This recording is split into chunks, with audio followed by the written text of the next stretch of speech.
কিন্তু আমার নওজওয়ানেরা ভালোবাসে কাকে জানেন? আমির খানকে ভালোবাসে, সালমান খানকে ভালোবাসে, এই বড় বড় হিরোরাকে ভালোবাসে। আর ওরা যেমনি করে চুল ছাড়বে অমনি করে ছাড়বে। দেখবেন এক জামানা ছিল হিরোরা পিছন দিকে চুল ছাড়তো, তখন আমার নওজওয়ানরা পিছন দিকে চুল ছেড়েছে। তারপরে কিছুদিন এলো আগে দিকে ওরা যখন চুলকে বড় করতে লাগলো, মারছে কুমকেরা বাড়ি একবারে মনে হয় বাদ ফুরফুর করে চুল উঠছে, ওরা আগে দিকে ছাড়তে লাগলো। এখন এই করতে করতে করতে এক গালা চুল কাটা এসেছে ভাই, যে কানের ওপর থেকে 2-3 আঙ্গুল থেকে কাইটা কুইটা কবুতরের যে খোপখান থেকে মাথাতেই যেখানে খাড়ে রাখবে। একটা ছেলেকে জিজ্ঞাসা করছে, হারে ভাইটা কোন কাইটিং? কইছে মাওলানা এটা হলো জুত্তা কাইটিং চুল, এটা বলে জুত্তা কাইটিং চুল। আল্লাহুস সামাদ। আমরা শেষ হয়ে গেছি ভাই আমার। কেমন ভালোবাসতে হবে নবীকে, কি দিয়ে মোহাব্বত করতে হবে নবীকে। আহা হা হা, একজন মহিলা একজন নারী হয়ে নবীকে কত ভালোবেসেছিলেন জানেন? গাজওয়ায়ে উহুদ লড়াই যুদ্ধ চলছে, মদিনাতে খবর হয়ে গেল মুসলমানের বড় বড় নেতা, মুসলমানের বড় বড় পহলওয়ান খলিফা ৭৭ জন শহীদ হয়ে গেছেন। ওই লড়াইতে নবীজির চাচা হযরত হামজা রাদিয়াল্লাহু তাআলা আনহু শহীদ হয়েছিলেন, যাকে সাইয়্যিদুশ শুহাদা বলা হয়েছে। ৭৭ জন মুসলমান। মদিনার গলিতে খবর হয়ে গেল ৭৭ জন মুসলমান শহীদ হয়ে গেছে। মাতাম ছেয়ে গেল মদিনাতে। চোখ দিয়ে পানি ঝরতে লাগলো, হাওমাও করে কাঁদতে লাগলো। একজন মহিলার ঘটনা বলছে, সবারই কথা বলতে পারবো না। লাশের পাঞ্জর দিয়ে হাঁটছে, সব যারা শহীদ হয়েছেন তাদের পাঞ্জর দিয়ে হাঁটছে। ও চিনে না জানে না যে এটা আমার লাশ কি, ওটা কার লাশ কি, ওটা বাপের কি, মায়ের বোনের, কিংবা ওইটা নানার কি, দাদর কি, ভাতিজার কি, বেটার চিনে না খো হাঁটছে। আর মুনাফিকেরা মদিনাতে খবর উড়িয়ে দিয়েছে যে মোহাম্মদ তোমাদের নবী আছে, নবীকেও শেষ করে দেওয়া হয়েছে। নাউযুবিল্লাহি মিন জালিক। তো মুসলমানেরা আরো কাঁদতে শুরু করেছে, আরে আমাদের নবী শেষ হয়ে গেছে, আমাদের নবীকে মেরে দেওয়া হয়েছে। মহিলারা পর্যন্ত কাঁদতে শুরু করে দিয়েছে। আহা হা। এইবারে একজন মহিলা, তার নাম মনে হয় দিনারিয়া নাকি, আমি বলছি, সেই মহিলা হাঁটছে লাশের পাঞ্জর দিয়ে। হাঁটতে হাঁটতে শেষ ভাগ যখন পৌঁছে গেছে, কয়েকটা লাশ আছে, তখন বলছে এর চেহারা খানটা একটু খোলো তো, এটাকে। এবার মহিলা দেখছে তো ওইটা হলো ওর বাপ, ওই মহিলাটার বাপ শহীদ হয়ে গেছে। আবার বলছেন এটাকে দেখি, দেখছে তো ওইটা ওর বেটা, উনিও শহীদ হয়ে গেছেন। 3 নম্বরে বলছে এটাকে দেখি, বলছে ওইটা ওর ভাই, উনিও শহীদ হয়ে গেছেন। কয়টা হলো?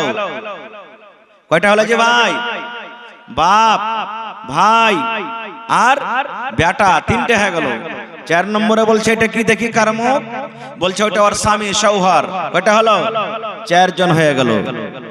এবার বলেন, যদি কোনো মহিলার, যদি কোনো নারীর 4টা লোক শহীদ হয়ে যায়, তার জীবনটা কেমন হইতে পারে, মনটা কেমন হইতে পারে বুঝতে পারছেন? আজকে যদি কোনো মহিলার স্বামী মারা যায়, বাপ মারা যায়, ভাই মারা যায়, একজনা মারা যায়, ওর জ্বালা সহ্য করতে পারে না। আর 4 জন শহীদ হয়ে গেল। কে? ভাই, বাপ, বেটা, স্বামী, 4 জন শহীদ। এবার শেষের বেলাতে কি বলছেন জানেন?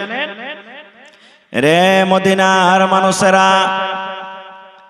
আমি শুনেছি আমার নবীকে নাকি শহীদ করে দেওয়া হয়েছে, এটা সত্য না মিথ্যা? আমার নবীকে নাকি শহীদ করে দেওয়া হয়েছে। এবার সাহাবায়ে কেরামের দল বললেন, এরে আল্লাহর বান্দি, নবীকে শহীদ করা হয়নি রে, আমাদের নবী বা হায়াত সহি সালামতে আছেন। এবার মহিলা বলছেন, না, যতক্ষণ পর্যন্ত আমি নিজের 2 চোখে আমি নবীকে না দেখবো, অতক্ষণ পর্যন্ত আমার মনে শান্তি আসবে না। চলো চলো নবীর কাছে তোমরা আমাকে নিয়ে চলো। এবার নবীজির কাছে নিয়ে গেলেন। এবার নবীকে 2 চোখে দেখলেন। দেখার পর সে মহিলাকে বলছেন, নবী গো, আমার বাপ মরে গেছে, কোনো গম নাই গো নবীজি। আমার ছেলে শহীদ হয়ে গেছে, আমার কোনো গম নাই। আমার ভাই শহীদ হয়ে গেছে, আমার কোনো গম নাই। আমার জীবনের সাথী স্বামী শহীদ হয়ে গেছে, কোনো গম নয়। কিন্তু আপনি জীবিত আছেন, আপনি যে বেঁচে আছেন, আল্লাহ আপনাকে সহি সালামত রেখেছেন। আমি ধন্য হয়ে গেলাম, ধন্য হয়ে গেলাম। আমার বুকে দিলে আর কোনো রকমের ব্যথা নাই। নারে তাকবীর। আহা, দেখেন কেমন মহিলা, নবীর সাথে মোহাব্বত ভালোবাসা। দেখেন আর একটু আগে চলেন। যেমন আজকে বসে বসে জালসা শুনছেন, নবীর জামানাতে সাহাবায়ে কেরাম কে নিয়ে নবীজি দিনের কথা চলছেন, দিনের কাজ করছেন বা তাবলীগ করছেন, ওয়াজ করছেন, এরকম একটা মজলিস লেগে আছে। আর একজন আনসারী সাহাবী এসে বলছেন, নবীজি আমার উট একটা পাগলা হয়ে গেছে। কুকুর যখন পাগলা হয়ে যায় মানুষকে কামড় দেয় না? বলছে আমার উট পাগলা হয়ে গেছে। পাগলা বলতে আমার একটাই উট, ওকে নিয়ে আমি মাঠে কাম কাজ করি, কিন্তু উটটাকে কয়েকদিন থেকে ও ভালো করে খানা পিনাও খাই না, আর কাজও ওকে লিখতে পারি না। খুব আপনি কি করতে হবে, একটু চলেন তো, না হলে। নবী সাহাবীরাকে বলছেন চলো আমার সাথে, তোমরাও চলো। সব সাহাবীকে নিয়ে হাঁটতে লাগলেন। হাঁটতে হাঁটতে যখন দেখলে বলছে কোথায় আছে, বলছে দেখেন ঘরে বসে আছে কিংবা এই জায়গাতে বসে আছে। নবীজি বললেন তোমরা এখানে একটু দাঁড়াও, আমি যাচ্ছি। এবার ওই আনসারী সাহাবী বলছেন জারুন, নবী গো দয়া করে উটের পাঞ্জরে আপনি যায়েন না। কেন যায়েন না? উটটা আমার পাগলা হয়ে আছে, উটটার মাথা গরম হয়ে আছে।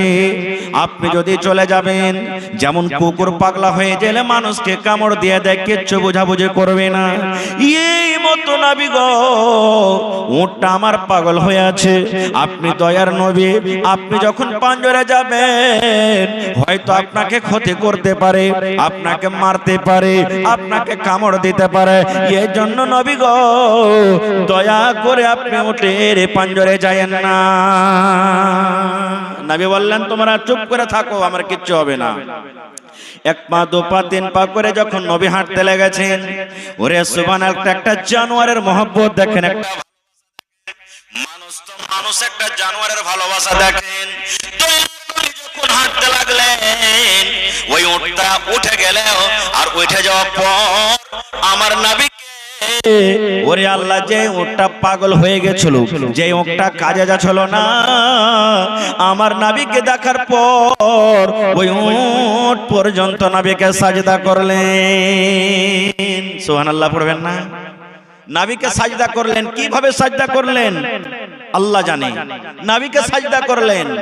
এবার যখন সাজদা হয়ে গেল, সাহাবায়ে কেরামেরা যারা জামাত ছিলেন বললেন ইয়া রাসূলুল্লাহ, একটা উট যার পরে কোনো শরীয়ত নাই, যার পরে নামাজ নাই, যার পরে রোজা নাই, যার পরে হজ নাই, যার পরে দান নাই, যার পরে যাকাত নাই, সেই উট যদি আপনার সাথে মহব্বত ভালোবাসা দেখে যদি সাজদা করতে পারে, তবে নবী গো আমরা তো হলাম মানুষ, আমরা মুখে কথা বলতে পারি, হাত দিয়ে কাম করতে পারি, কানে শুনতে পাই, চোখে দেখতে পাই, পা দিয়ে চলতে পারি, আমাদের পরে শরীয়ত আছে। তাইলে উট জানোয়ার থেকে তো আমরা বেশি হক রাখি নবী গো, যে আমরাও আপনাকে সাজদা করব। আমরা তো হক রাখি মানুষ, যে আমরাও আপনাকে সাজদা করব। নবী কি বললেন? রে আল্লাহর বান্দারা, না রে না না, মানুষকে মানুষ সাজদা করবে এটা চলবে না, মানুষকে মানুষ সাজদা করবে এটা চলবে না। নবী আমার বললেন যদি আমি মানুষকে মানুষ সাজদা করবে এই ফরমান যদি জারি করতাম, কোন মানুষ এক মানুষ আর এক মানুষকে সাজদা করবে এই ফরমান যদি আমি জারি করতাম, তো আমি নবী প্রত্যেক নারীকে, প্রত্যেক মহিলারাকে বলতাম কি হে রে আল্লাহর বান্দিরা, তোমরা নিজের নিজের স্বামীকে তোমরা সাজদা করো, নিজের নিজের স্বামীকে সাজদা করতে বলতাম। কিন্তু আমি নবী এটাও বলবো না। কেন বলবো না? কোন মানুষ কোন গাছকে সাজদা করবে, কোন মানুষ কোন মানুষকে সাজদা করবে, এটা হলো শিরক। আর শিরকের গুনাহ আল্লাহ রাব্বুল আমিন বিনা তওবাতে ক্ষমা করবেন না। সাজদা একমাত্র আল্লাহর জন্য জায়েজ আছে, একমাত্র আল্লাহর জন্য সাজদা হবে। এই জন্য কোন মানুষকে সাজদা করা চলবে না। নারে তাকবীর। তাহলে দেখেন একটা জানোয়ারের মহব্বতের কথা শুনে নিলেন। এখানে আর একটা কথা আপনারাকে বলে দিই, এই যে নবীজি সুবহানাল্লাহ বললেন যদি আমি কোনো মানুষকে সাজদা করার আদেশ করতাম, কাকে বলতাম? মহিলারাকে, যে তোমরা নিজের স্বামীকে সাজদা করো। তাহলে বোঝা গেল স্বামীর পাওয়ার কতটুক, স্বামীর ফজিলত কতটুক, স্বামীর মহব্বত ভালোবাসা কতটুক আল্লাহ দিয়েছেন, আল্লাহ রাসূল দিয়েছেন। একটা হাদিস আর শুনলেন, আল্লাহ রাসূলের জামানাতে এক বাপ নিজের বেটির বিয়ে দিবে, বাপ নিজের বেটির বিয়ে দিবে, বেটি ইনকার করছে না, আব্বা আমি বিয়ে করব না। খুব বাপ চলে গেলেন নবীর দরবারে, নবীজি আমি চাইছি যে আমার বেটির বিয়ে দিব, একটা ভালো জামাই ভালো ছেলে দেখে বিয়েটা দিয়ে দেবো, আমার বেটি ইনকার করছে, পারলে একটু বুঝান তাকে। নবীজি বললেন তোমার বেটিকে এনেছো? বলছেন না। বলছে যাও তোমার বেটিকে নিয়ে এসো। বেটিকে সাথে করে নিয়ে চলে গেলেন। এবার নবীজি এসে বেটি ছেলেকে বলছেন, রে আল্লাহর বান্দি, তোমার আব্বা জান তোমার বিয়ে দেবে, তোমার আব্বা জান তোমার জন্য একটা সুন্দর ছেলে খুঁজেছে, তোমার আব্বা জান হয়তো তোমার বিয়ে দিয়ে দিবে। হে আল্লাহর বান্দি রে, তুমি ইনকার করছো, তুমি রাজি হও না, কারণটা কি? যদি হয়তো তুমি রাজি হয়ে যাও এবং তোমার আব্বার কথা মেনে নাও এবং তোমার আব্বা জান তোমার বিয়ে দিয়ে দিবে, রাজি হয়ে যাও। কারণটা কি তুমি ইনকার করছো? এই আমার ভাইয়েরা, এই আমার মায়েরা, খালারা শুনেন, স্বামী কে জেনে শুনেন, স্বামীর ফজিলত কে জেনে শুনেন। এবার সেই মহিলাটা বলছেন, আল্লাহর নবী গো, বিয়ে করার আগে একটা জিনিস আপনি আমাকে জানান, একটা জিনিস আমি জানতে চাই। কি বলছেন নবী গো?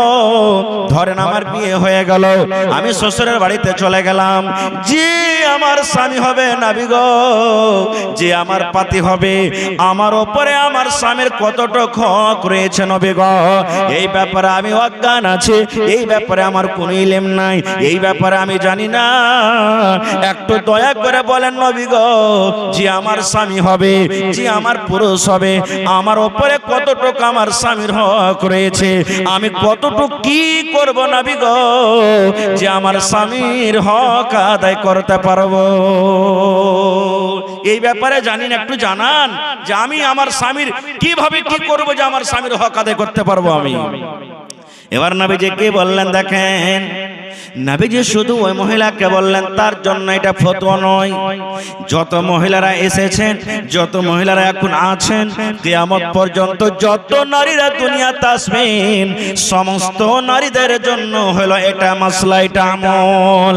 কি বললেন নবীজি শুনেন, রে আল্লাহর বান্দি, তোমার উপরে তোমার স্বামীর অতটুকু হক রয়েছে, তোমার উপরে তোমার স্বামীর অতটুকু হক রয়েছে। রে আল্লাহর বান্দি, যদি তোমার স্বামীর গায়ে যদি ফোট হয়ে যায়, তোমার স্বামীর গায়ে যদি ঘাও হয়ে যায়, তোমার স্বামীর গায়ে যদি ফোট হয়ে যায়, আর ফোটটা পেকে গেছে, ফোটটা পেকে গেছে, রক্ত বইছে, খুন চুইছে, এই মতো অবস্থাতে তোমার স্বামী যদি তোমাকে বলে, আব্দুল্লাহর মারে, এ হালেমা জায়েদা, এ খালেদা শুন, আমার এই ফোট পেকে গেছে বিবি রে, আমার এই ঘাটা পেকে গেছে, রক্ত বইছে, খুন বইছে, দয়া করে তুমি এই রক্তটাকে সাফ করে দাও। কি দিয়ে সাফ করে দাও? তুলা দিয়ে সাফ করতে হবে না, তোমাকে পানি দিয়ে সাফ করতে হবে না, কাপড় দিয়ে সাফ করতে হবে না। এরে ভালোবাসা বিবি, আল্লাহ রাব্বুল আমিন তোমাকে জিহ্বা দিয়েছে বিবি রে, এই জিহ্বা দিয়ে চেটে চেটে চেটে চেটে তুমি সাফ করে দাও। নবী আমার বলেছেন, মহিলা, যদি তোমার স্বামী তোমাকে বলে, আমার এই ঘায়ে রক্ত, এই পুঁজকে তুমি জিহ্বা দিয়ে চেটে চেটে সাফ করে দাও, নবী বলেছেন তুমি ইনকার করতে পাবে না, ইনকার করতে পাবে না। তোমাকে জিহ্বা দিয়ে চেটে চেটে যদি তুমি সাফ করে দাও, তাও তোমার স্বামীর উপরে তোমার অতটুকু হক, এতখানি করার পরও তোমার স্বামীর হক আদা হবে না। নারে তাকবীর! এতখানি ফজিলত দিয়েছেন আল্লাহুস সামাদ। তবে এটা মনে করিয়েন না যে আমি এই কাজটা করাবো। রাসূল উদাহরণ দিয়ে বললেন, যদি মহিলা তোমার স্বামী যদি তোমাকে এই কাজটা করতে বলে আর তুমি যদি করে ফেলো, তাও হক আদা হবে না। খুব আমার এটা বিষয় নেই যে আমি ওদিকে যাবো, আমি শুধু আপনাকে দেখাইলাম যে নবী যে বলেছেন, যদি আমি কোনো মানুষকে মানুষ সাজদা করবে যদি আদেশ করতাম, তাহলে প্রত্যেক মহিলাকে বলতাম যে তোমরা নিজের স্বামীকে সাজদা করো। এই জন্য আমি হাদিসটা আপনাদের সামনে রাখলাম। আর একটু আগে জানেন, তাহলে একটা মহিলার মহব্বতের কথা শুনলেন, আর একটা উটের মহব্বতের কথা শুনলেন, এবার একটা লোকরির মহব্বতের কথা শুনেন। সহিহ বুখারী শরীফের হাদিস। মসজিদে ইমাম সাহেব যে খুতবা দিচ্ছেন, যে জিনিসটার উপরে চড়ে ওকে আমরা কি বলি? আরো জোরে বলেন। মিম্বার। 4 ধাপি আছে না 5 ধাপি আছে? 3টে আছে? ভালো করে গুনেছো যে ভাই? হ্যাঁ, মাশাআল্লাহ, 3 ধাপি আছে। এবারে যদি পারেন, এখন বেশিরভাগ মসজিদে মানে ইট দিয়ে টাইলস দিয়ে আলবেস্টার দিয়ে করা হয়েছে, মেম্বার করা হয়েছে। ভাই আমরা ফতোয়া দিতে আসি না বা দেব না, কিন্তু বেহতার হলো লকড়িরই মেম্বার যদি করেন তো বেশি ভালো, নাকি? খরচা হোক, মাদানী সাহেবরা ফতোয়া দেবেন কোনটা ভালো কোনটা মন্দ আল্লাহ জানছে, ওরা জানে। তো নবীজি খুতবা যে দিতেন এক লাগিয়ে দাঁড় হয়ে, ওই জিনিসটা ছিল কি খাজুরের একটা লকড়ি, খাজুরের জড় মনে করেন বা খাজুরের গোড়া, খুতবা দিতেন। এবার একটা মহিলা এসে রাসূলকে বলছেন, নবীজি একটা কথা বলবো। বলছে কি? বলছে আমার একটা ফার্নিচার মিস্ত্রি আছে। ফার্নিচার বুঝেন? লকড়ির মিস্ত্রি আছে, যদি আপনি অনুমতি দেন আপনার জন্য আমি একটা লকড়ির মেম্বার করে দিব, আপনি পুরাতনটাকে হটিয়ে দেবেন আর নতুন মেম্বারের উপরে চড়ে আপনি খুতবা দিবেন। নবীজি বললেন ঠিক আছে নিয়ে এসো। এবার সেই মহিলা ওর গোলামকে বলে ওই লকড়ির মেম্বার একটা সুন্দর করে নবীর জন্য রেডি করে দিয়ে দিলেন। এবার নবীজি পুরাতন মেম্বারকে হটিয়ে দিলেন, আর পুরাতন মেম্বারকে হটিয়ে দেওয়ার পর নতুন মেম্বারের পরে দাঁড় হয়ে খুতবা দিলেন। খুতবা জারি আছে, শুরু আছে।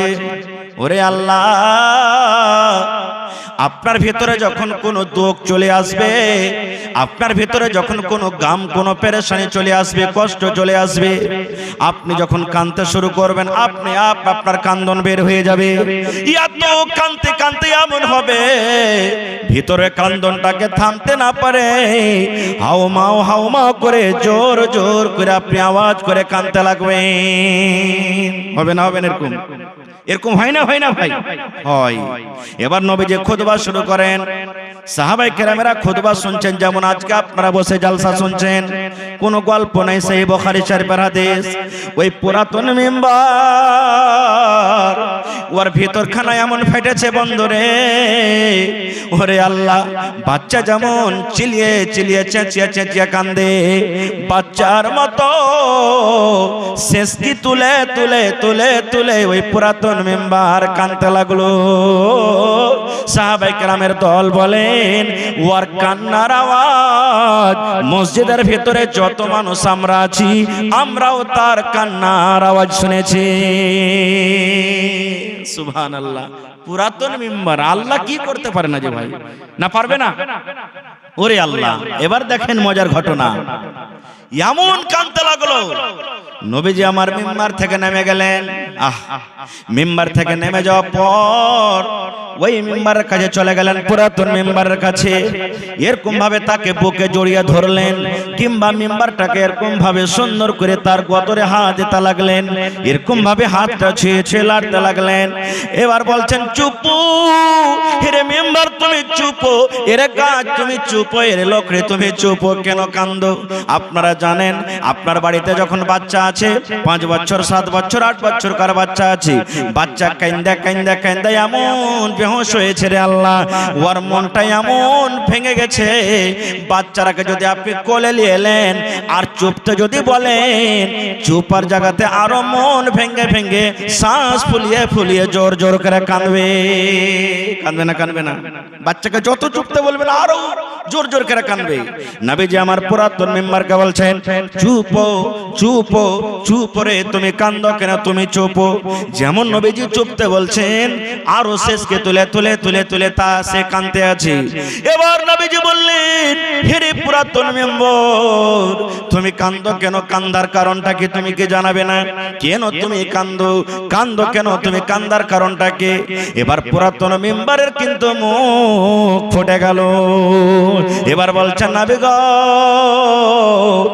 এই জন্য আমি কান্দি। নবী গো, আপনি এতদিন ধরে আমার উপরে দাঁড় হয়ে হয়ে খুতবা দিলেন, আপনার মোবারক কদম মোবারক পাটা আমার উপরে থাকলো।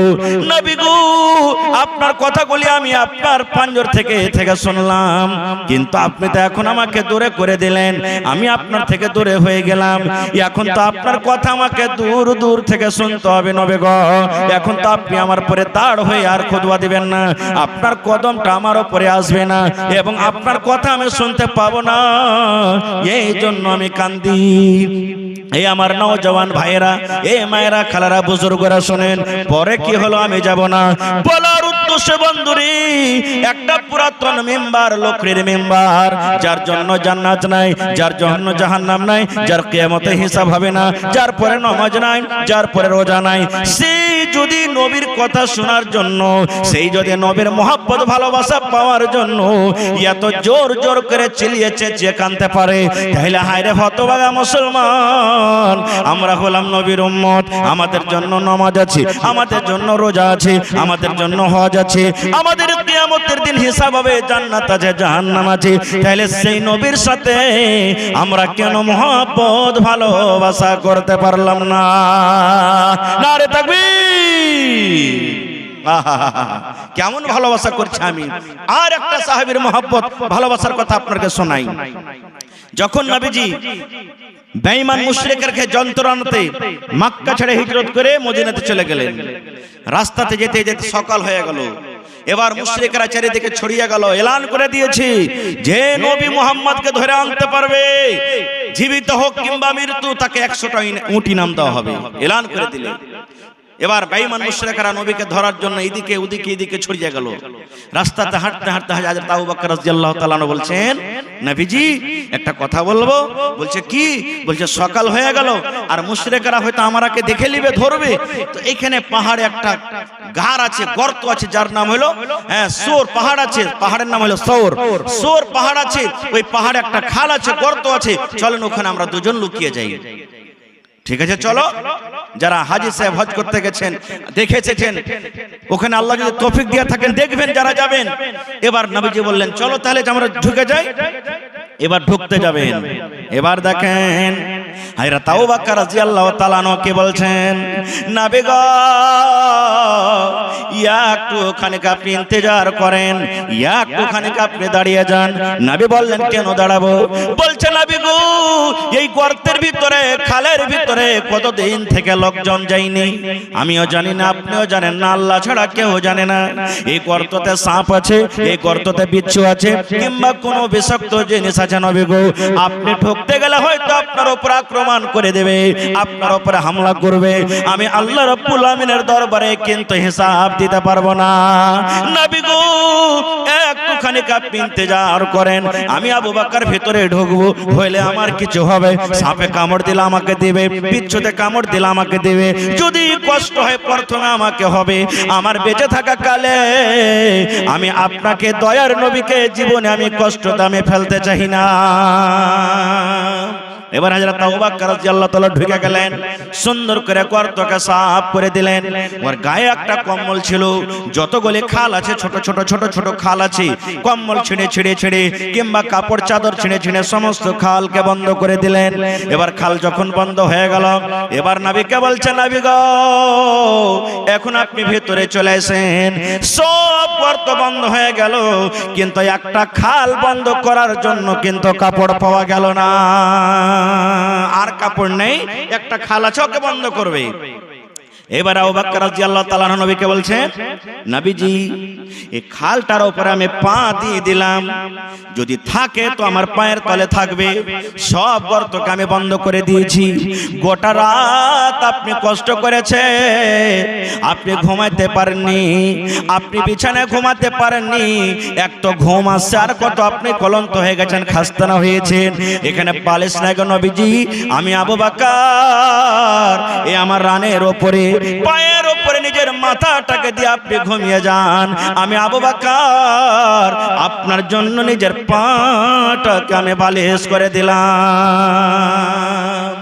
এবার নবীজি খাস্তানা মানুষ, যেমনই সুতলে নিন চলে গেলেন।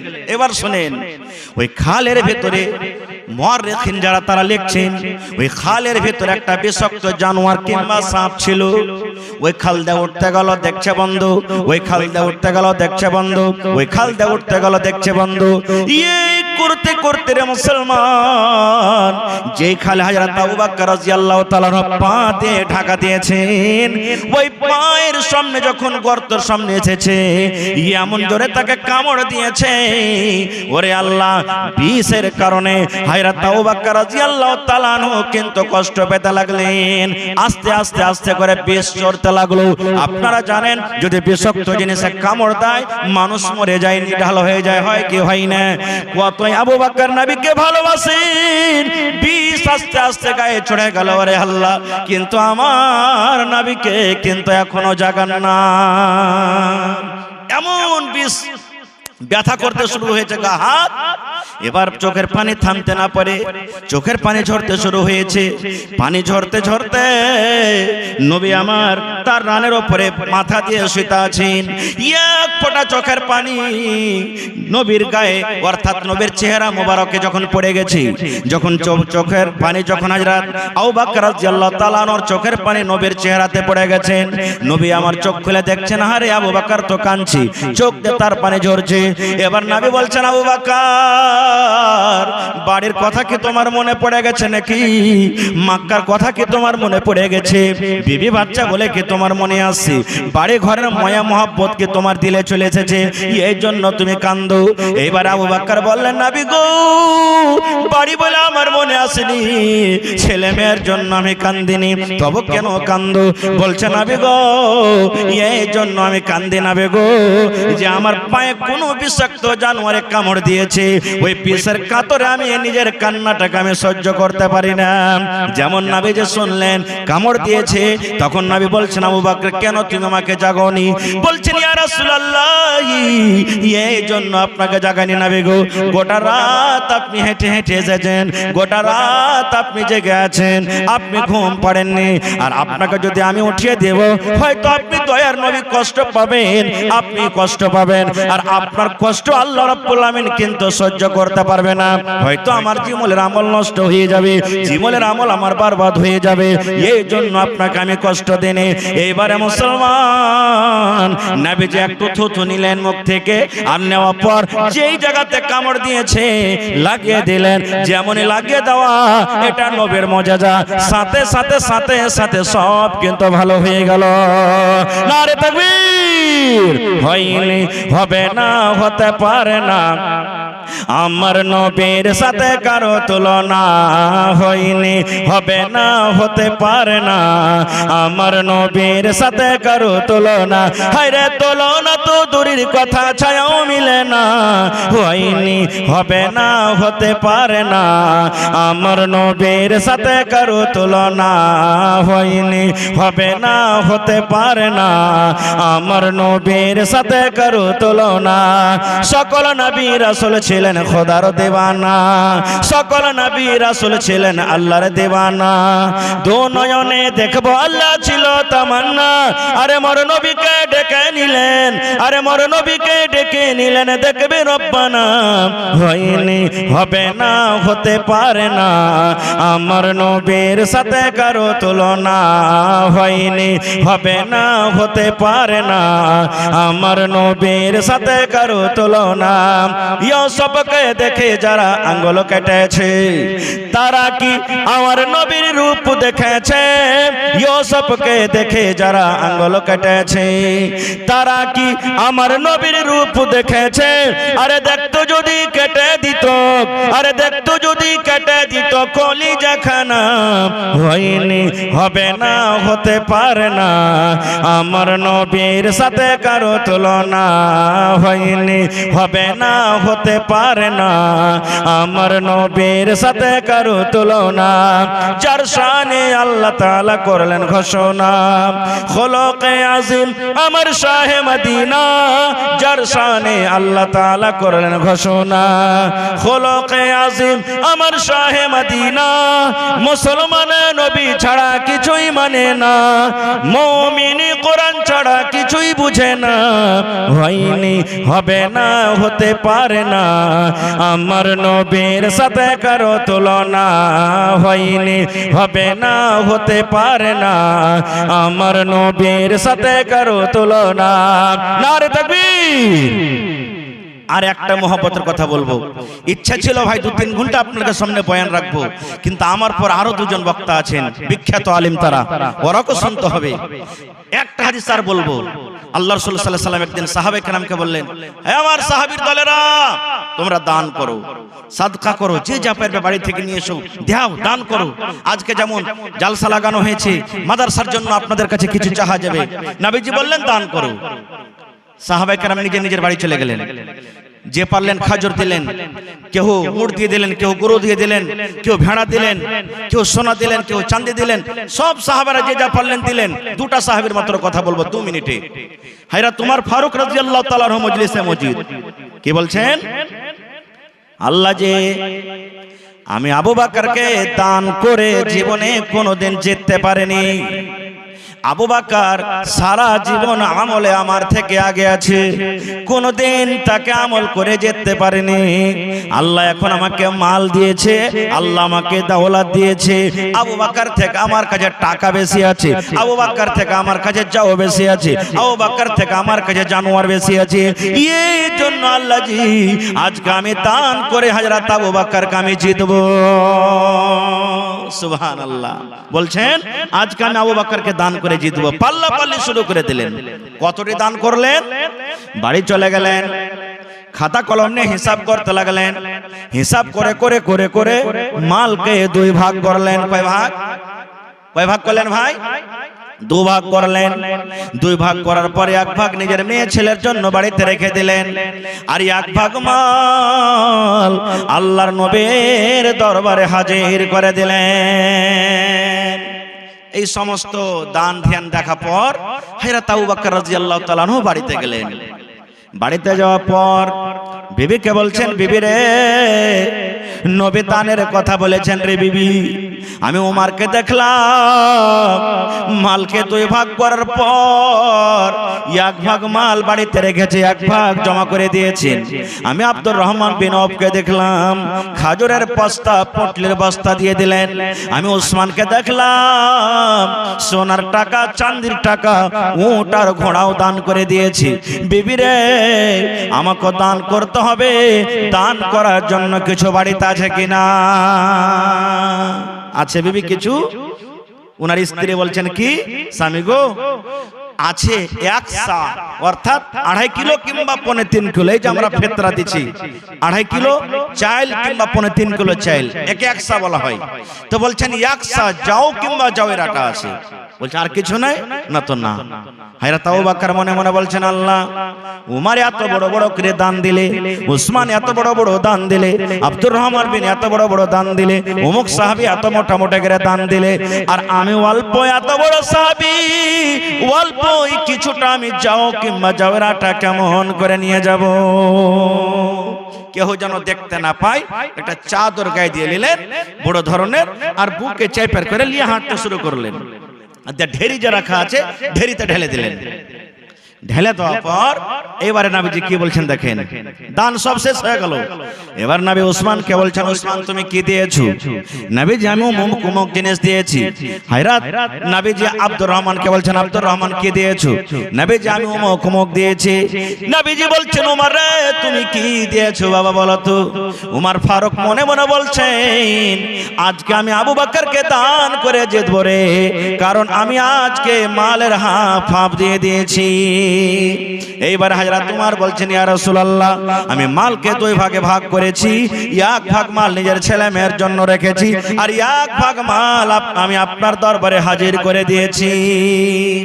এই করতে করতে করতে শেষের বেলাতে নবীজি আবু বকরকে বলছেন, আবু বকর তুমি কি দিয়েছো বাবা? হযরত আবু বকর রাদিয়াল্লাহু তাআলা কে বলছেন জানেন? নবীজি আমি কি দিয়েছি এটা জিজ্ঞাসা না করে, আমি কি দিয়েছি আর আমার ছেলে মেয়ের জন্য বাড়িতে কি রেখেছি এটা আমাকে জিজ্ঞাসা করেন। দেখেন কেমন সওয়াল আর জবাব। নবীজি বলছেন, আবু বকর তুমি কি দিয়েছো আর তোমার ছেলে মেয়ের জন্য বাড়িতে কি রেখেছো? ওরে সুবহানাল্লাহ। হযরত আবু বকর রাদিয়াল্লাহু তাআলা কেমন জবাব দিলেন? কিয়ামত পর্যন্ত বন্ধরে কোন মানুষের কোন ধরনের জব দিতে পারবে না। হযরত আবু বকর রাদিয়াল্লাহু তাআলা বলছেন, আল্লাহর নবী গো, আমি আল্লাহ এবং আল্লাহর রাসূলকে আমি বাড়িতে রেখে, আল্লাহ এবং আল্লাহ রাসূলের মহব্বত ভালোবাসাকে বাড়িতে রেখে আমার বাড়িতে যা ছিল নবী গো সব কোটা আপনার সামনে আমি হাজির করে দিয়েছি। আমার বাড়িতে শুধু আল্লাহ এবং আল্লাহ রাসূল, আমার বাড়িতে শুধু আল্লাহ এবং আল্লাহ রাসূলের ভালোবাসাটা বাড়িতে আছে। তারপরে আমার বাড়িতে যা ছিল নবী গো সব আমি আল্লাহর সামনে হাজির করে দিয়েছি। তারপরে নবীজি কি বলছেন, হযরত আবু বকর রাদিয়াল্লাহু তাআলা কে বলছেন, দেখেন আয় আল্লাহ, আজকে আমি আবু বকরকে দান করে জিততে পারলাম না। কেন দান করে জিততে পারলাম না? এই জন্য দান করে জিততে পারলাম না, আমি ওমর হাফ হাফ মাল দিয়েছি, হাফ হাফ বাড়িতে রেখেছি, অর্থাৎ হাফ হাফ আমি নেকি পেয়েছি, আর আবু বকরের বাড়িতে যা ছিল সব কোটা দিয়ে দিয়েছেন। এই জন্য আবু বকর আজকে পূর্ণ নেকি পেয়ে গেল। আজকে আমি ওমর আবু বকরকে দান করে জিততে পারলাম না। নারে তাকবীর! দেখেন সাহাবায়ে কেরামের মহব্বত ভালোবাসা কেমন। ভাই, আজকে আমি আপনাদের সামনে শেষ নবীর উম্মত আমরা, আর এই শেষ নবীর কথাই মাদ্রাসাতে হয়, আল্লাহ এবং আল্লাহর রাসূলের পড়া মাদ্রাসাতে হয়। এই জন্য নবীকে কতটুকু ভালোবাসেন, নবীর সাথে কতটুকু মহব্বত আছেন, আজকে আপনাকে জানের কুরবানি করতে বলিনি, আজকে আপনাকে সময় আর মালের কুরবানি করতে বলছি। দেখি কোন এমন একটা লোক আছেন আজকের জালসাতে 50,000 টাকা দিয়ে নবী মুহাম্মদ সাল্লাল্লাহু আলাইহি সাল্লামের উম্মত এবং নবীর প্রতি মহব্বত ভালোবাসা দেখাতে পারবেন? এক কাঠা কেউ জমিন দান করতে পারবেন, এক ডিসমিল কেউ জমিন দান করতে পারবেন, কিংবা এক ডিসমিল এক কাঠা জমিন বিক্রি করে যা টাকা লাগবে দিয়ে দিবেন। দেখি 10টা লোককে আমি দেখবো 10,000 20,000 10,000 20,000 করে, এবং 10টা লোককে দেখবো 5,000 5,000 5,000 করে, এবং কমিটির লোককে বলবো মহিলা পেন্ডালে চাদর দিয়ে দেন, আপনারা মা খালারকে পেন্ডালে চাদর দিয়ে দেন, আর মায়েরাকে খালারা দিদিরাকে বলবো আপনারা মন খুলে খুলে টাকা হোক, গয়না হোক, ছাগল হোক, চাদর হোক, কাঁসা হোক, পাকা হোক, যা পারবেন মন খুলে খুলে আপনারা চাদর দিয়ে পাঠাবেন। ঠিকাদার ফারুক আলম জি, 5,000 টাকা মাদ্রাসা আহা হা, তালবনা থেকে। এই দেখেন তালবনার মানুষটা খুব দানি। জি সুবহানাল্লাহ। তালবনা থেকে আমার ভাই ফারুক 5,000। এখানে নাই ফারুক ভাই? না এখানে, পাটনাতে থাকছে। ওকে ফোন লাগান যে আরো 5,000 টাকা লাগবে। হ্যাঁ, ফোন লাগান। ফারুক ভাইকে কহেন, এত বড় মানুষ আল্লাহুস সামাদ আমার ভাই মোহাম্মদ ফারুক তালবনা থেকে 5,000 টাকা দিয়েছেন। আমি প্রথম কলম 10,000 টাকার করে আমি 10টা চেয়েছি, 1 নম্বর কলম ফারুক ভাই ইনশাআল্লাহ হয়ে যাবে। 5,000 টাকা দিয়েছেন, আর 5,000 টাকার দরকার ভাইয়ের কাছে। নারে তাকবীর! মাশাআল্লাহ। ভাই, কত জালসাতে জীবনে আহা মহিলারা কেউ সোনার, নাকের আর হাতের, পায়ের, গলার তাবিজ, পান, কানের বালি খুইলা খুইলা খুইলা আল্লাহ রাহে হাজির করে দিয়েছেন, দান করেছেন।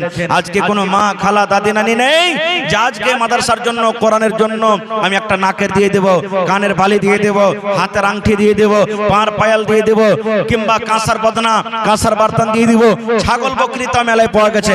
আপনাদেরকে পারছে সর্বপ্রথম ছাগল পেয়েছি খাইরিগঞ্জ মাদ্রাসাতে। সব থেকে জীবনের প্রথম দান ছাগল খাইরিগঞ্জ মাদ্রাসাতে। যখন ছাগল পাওয়া গেল, আবদার করনো হাজিব একটা কেউ গরু দিবে না। জি, আমি মিথ্যা যদি বলি, খাইরিগঞ্জে যদি কেউ মানুষ থাকে তা আপনারা জানছেন।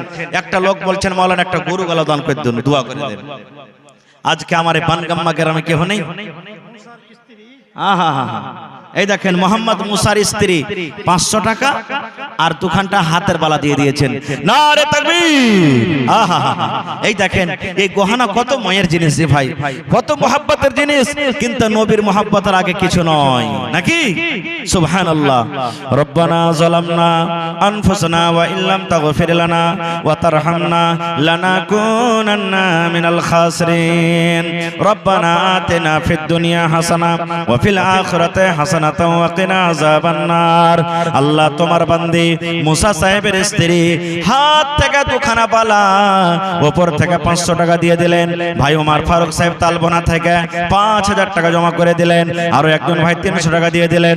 আল্লাহ তার দানকে তুমি কবুল করে নাও, মনের আশাকে আল্লাহ পুরা করো, রোজি রোজগারে আল্লাহ বরকত দাও, কামাই থামাইতে আল্লাহ বরকত দাও। আলহাজ আব্দুল গফুর সাহেব তো কম যে হয়ে গেল, লাগছে হাজি সাহেবের দান। হ্যাঁ, হাজি সাহেবের দাম কোন হয়ে গেল। আমার হাজি সাহেব যদি চাহে যে আমি 50,000 টাকা দিয়ে দেবো, তাও দিতে পারবেন ইনশাআল্লাহ, দিতে পারবেন। আল্লাহুস সামাদ।